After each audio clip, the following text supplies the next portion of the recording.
Hello students, let's see this question. A radioactive element undergoing decay is left 20% of its initial weight after certain period of time t. ठीक है, आपका एक radio active element है. Let's say कि radio active element क्या था starting में, initially जब टाइम जीरो था तो इसका वेट कितना था, W इज इक्वल्स टू क्या था, W नॉट था. ठीक है, अब टाइम जब टी टाइम पास हो गया तो क्या कह रहे हैं कि ये अंडरगो करता है, क्या करता है अंडरगो, रेडियो एक्टिविटी होती है इसकी, और कितना बचता है, is left 20% of its initial weight. 20% of initial weight यानी कि डब्ल्यू टी क्या है इसका, डब्ल्यू नॉट का 20% लेफ्ट है. ठीक है, 20% लेफ्ट है, तो ये कितना हो जाएगा, डब्ल्यू नॉट बाय 5 हो जाएगा. इसको अगर मैं सॉल्व करूँ 20% का मतलब क्या होता है, 20/100. 20/100 का मतलब होता है 1/5, यानी कि इतना लेफ्ट है. ठीक है, इतना लेफ्ट है. कह रहे हैं how much such period should elapse, मतलब कितने ऐसे सच टाइम पीरियड्स, इतने टाइम आपके इलैप्स होने चाहिए from the start for the 50% of element to be left over.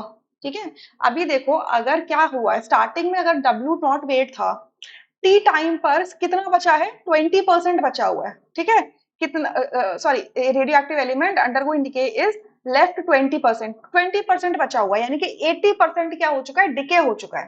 ठीक है, 20% बचा हुआ है.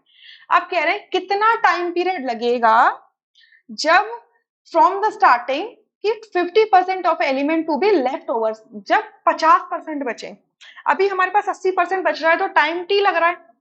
ठीक है, टाइम टी लग रहा है, तो आप ये बताइए कि कितने पीरियड्स लगेंगे, 2t लगेंगे, 3t लगेंगे, कितने टाइम पीरियड्स लगेंगे जब सिर्फ 50% बचेगा. ठीक है, सो हमसे 50% का पूछा, 50% अगर कोई चीज बचती है तो यानी कि हमसे क्या बोल रहे हैं, टी हाफ बोल रहे हैं, टी हाफ पूछ रहे हैं वो हमसे. ठीक है, क्लियरली क्लियर, हमसे वो क्या पूछ रहे हैं, टी हाफ पूछ रहे हैं. क्लियर.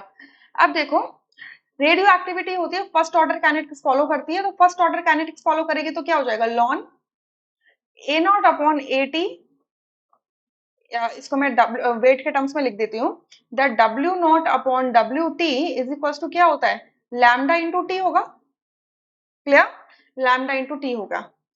अच्छा, ये हमारी क्या है, equation number 1. And we know that T half is equal to क्या होता है, ln 2 divided by ln lambda होता है. ठीक है, लैम्डा होता है, तो यहाँ से मैं लैम्डा की वैल्यू निकालती हूँ तो क्या निकल के आता है, ln 2 upon lambda T half.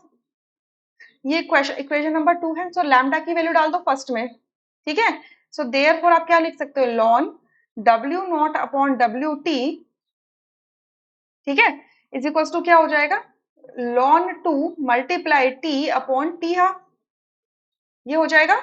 ठीक है, अब डब्ल्यू नॉट और डब्ल्यू की वैल्यू डालो. देखो यहां से हमने क्या देखा, W T is equal to W not upon 5 था, तो मैं इस इक्वेशन को कैसे लिख सकती हूँ, W not upon W T is equal to 5 लिख सकते हो. तो यहाँ पे क्या आ जाएगा, लॉन 5 आ जाएगा. Ln 5 is equal to ln 2 multiply T upon T half. Clear, इसका मतलब यही तो होगा, इसका मतलब यही होगा. अब टी अपॉन टी हाफ क्या होता है, नंबर ऑफ पीरियड्स देता है, मतलब total time interval.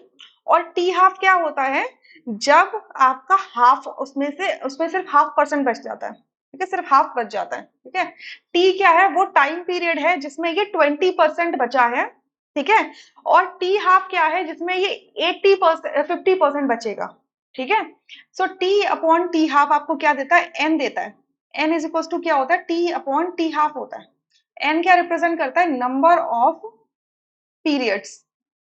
Number of periods, number of periods का मतलब कि टोटल टाइम में कितनी हाफ लाइफ आ जाएंगी. ठीक है, टोटल टाइम में कितनी हाफ लाइफ आ जाएंगी. ठीक है, सो इसको मैं एन से रिप्लेस कर दूं तो मैं इसको लिख सकती हूँ ln 5 upon ln 2 is equal to N लिख सकती हूँ. ठीक है, या मैं इसको ऐसे कर लेती हूँ, ln 5 is equals to N ln 2 कर लेती हूँ. लॉन 5 की वैल्यू डालो, आप लोग लॉन 5 की वैल्यू डालो. लॉन 5 की वैल्यू क्या होती है, लॉन 5 इज 1.609 एंड 94 6094 कर लो. और लॉन 2 की वैल्यू कितनी होती है हमारी, 0.6931 इंटू एन। सो एन की वैल्यू यहाँ से क्या निकल के आएगी, इसको जब डिवाइड करोगे 1.6094 डिवाइडेड बाय 0.6931, इसको जब सॉल्व करोगे तो आएगा 2.32। मतलब इतने पीरियड्स लगेंगे, इतने पीरियड्स लगेंगे, इतना टाइम लगेगा जब आपका क्या होगा 50% लेफ्ट होगा। ठीक है, from the starting, from the starting, ठीक है, फ्रॉम द स्टार्टिंग। सो आपका ऑप्शन अगर आप देखो तो 5, 3, 4 लिखा हुआ है। सो हमारा कोई भी ऑप्शन मैच नहीं कर रहा, इस वजह से फोर्थ ऑप्शन करेक्ट होगा, रेस्ट ऑप्शंस क्या हो जाएंगे, incorrect. I hope you understood this question. Thank you.